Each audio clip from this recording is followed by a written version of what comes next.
ধুবুলিয়া বাজারে নেতাজি পার্কের কাছে একটি 4 চাকা ছোট গাড়ি এসে দাঁড়ায়। তার কিছুক্ষণ পরে অপর একটি স্কুটি গাড়ি করে একজন এসে কিছু একটা জিনিস সেই 4 চাকা গাড়িতে হস্তান্তর করে। তখন ধুবুলিয়া থানার রাত্রিকালীন প্রহরারত বাহিনী সেখানে পৌঁছায়। পুলিশের গাড়ি দেখে ওই ছোট গাড়িটি তাড়াহুড়ো করে পালাতে যায়, ফলে পুলিশের সন্দেহ বাড়ে।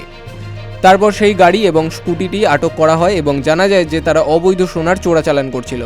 তখন সমস্ত নিয়ম মেনে আইনানুগভাবে সেই গাড়ি সার্চ করায় একটি বাদামি রঙের সেলোটেপ জড়ানো সোনার মতো দেখতে 9টি বার এবং আরও 2টি ছোট বার পাওয়া যায়। তারপর স্বর্ণকারকে ডেকে নিশ্চিত করা হয় যে ওইগুলি সোনার বার। তখন তাদের কাছে সেই সোনার বারের কাগজ চাওয়া হয়, কিন্তু তারা কোনো কাগজ দেখাতে পারেননি।